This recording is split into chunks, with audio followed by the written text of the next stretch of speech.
During this presentation, I will be talking about the possibility for spontaneous peptide bond formation at the water surface. Specifically, I'm interested in this type of chemistry for its potential relevance to prebiotic chemistry and the origins of life. I've put my email here on this first slide. Please feel free to email me with any questions or just to follow up and see where this research has gone. To begin, I want to share the 3 assumptions that we make about prebiotic Earth. First, we assume that liquid water would have been present.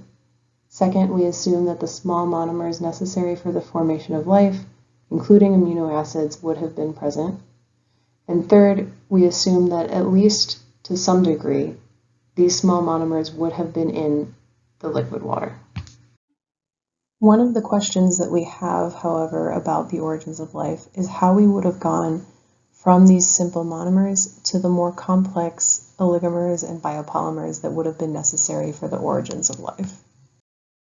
As I mentioned earlier, the small monomers present on early Earth likely would have been in the liquid water of early Earth.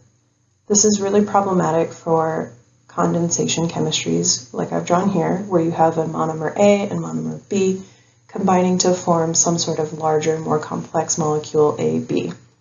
And the reason that this is prohibitive to this type of chemistry is that when these 2 monomers combine, very often they also eliminate a water molecule. Now, eliminating a water molecule into bulk water is thermodynamically prohibitive, meaning that a lot of these types of chemistries would have had difficulties occurring without some sort of help.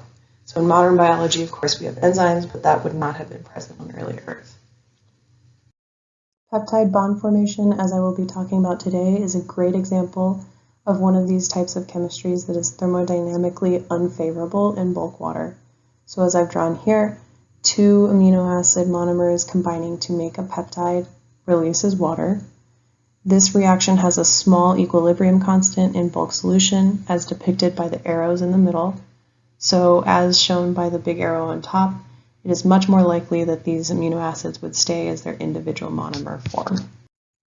However, there's a very interesting emerging body of research that shows chemistries that are prohibited in bulk water can in some cases occur at the air-water interface. First, I want to mention that many organic molecules are found at the water surface, and this does include even the small amino acids that are necessary for peptide bond formation.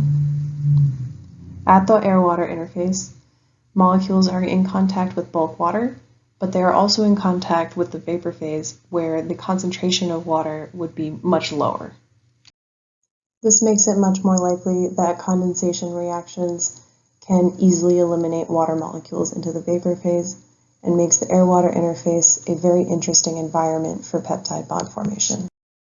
In fact, our group released a study in 2012 that did show that peptide bond formation can occur spontaneously at the water interface when using activated amino acid esters and a transition metal. So first, the amino acid esters form a complex with the transition metal at the water interface. This aligns the amino acids in a way that is favorable for peptide bond formation. An ethanol molecule is subsequently released, and then the dipeptide shown on the right is formed, and with the new peptide bond as I've circled. This study used the surface-specific technique infrared reflection absorption spectroscopy, also known as IRRAS.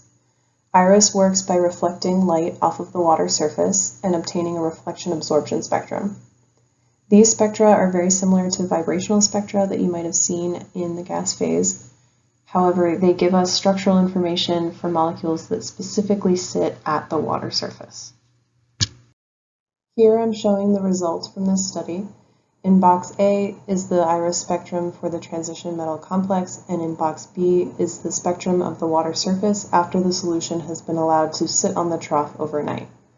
Specifically, I'd like to point out this red dashed line, which corresponds to a new peak that grew in overnight.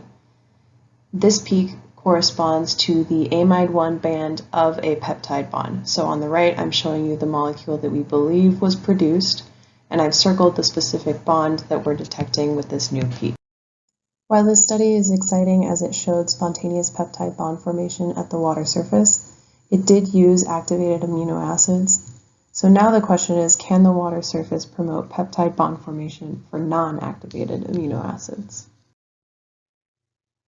As many of you will be aware, there have been many interesting studies coming out of the Georgia Tech group recently. Specifically, I'd like to discuss this one by Forsyth et al. That came out in 2015. So they used mixtures of lactic acid and various amino acids, and they found that by wet-dry cycling these mixtures, amide bonds were spontaneously formed.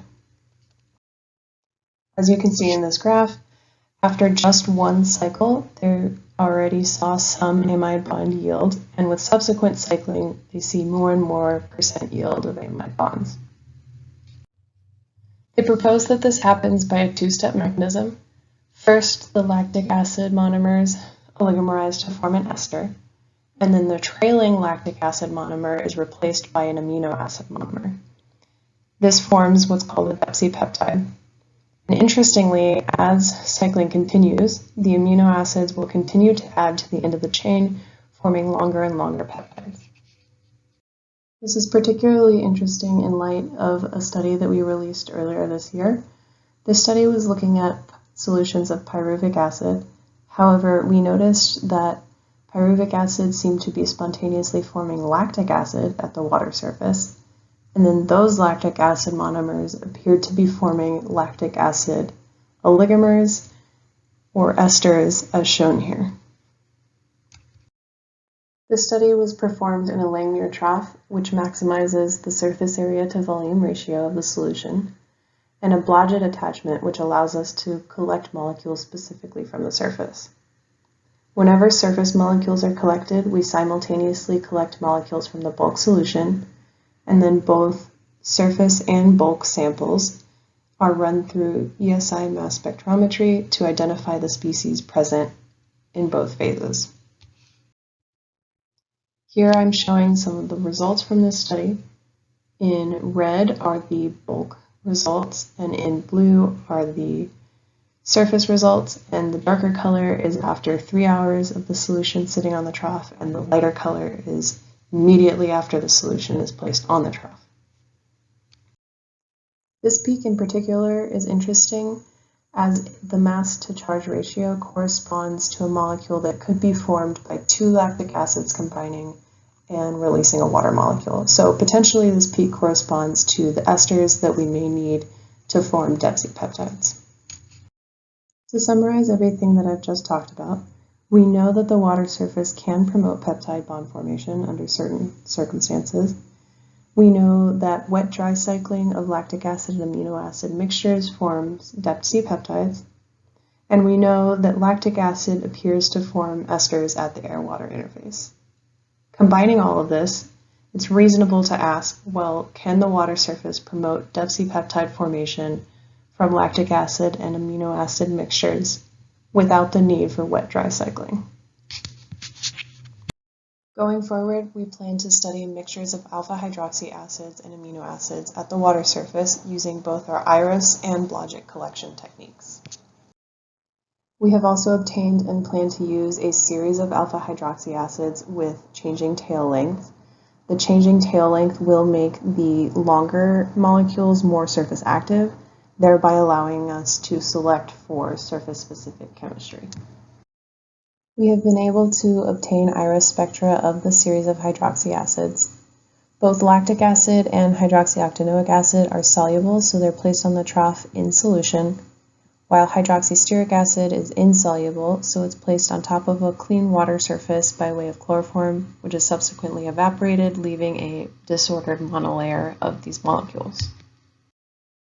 Here I'm showing the carbonyl section of the IRRAS spectrum for the series of hydroxy acids.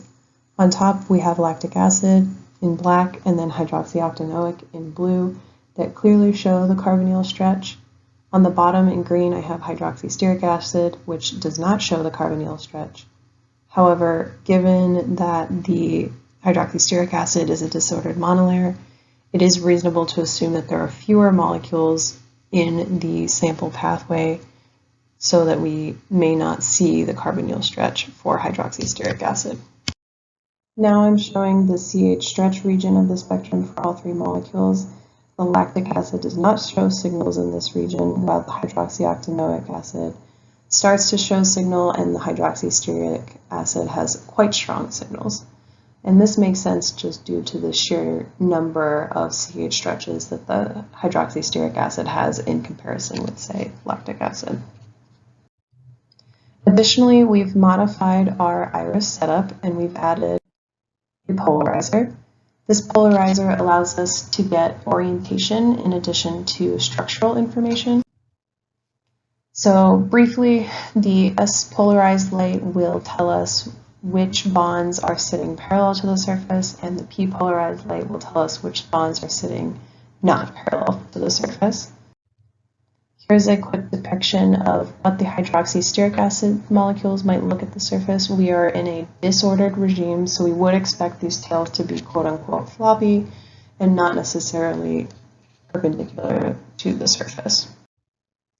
And this is exactly what we see in the polarized spectrum for hydroxystearic acid. On top, I'm showing the P-polarized light in dark green. So these are the bonds that are sitting not parallel to the surface. And on the bottom, I'm showing the S-polarized results, which show the bonds that are sitting parallel to the surface. And we have a mix, which is exactly what we expect for a disordered monolayer. Now that we have been able to obtain the IRRAS spectra for the hydroxy acids, we will be moving on to mixtures of hydroxy acids with the amino acids and looking for peptide formation. So stay tuned for those results. Finally, I'd like to acknowledge our funding sources and the mass spectrometry facility at CU Boulder. Thank you, and please let me know if you have any questions.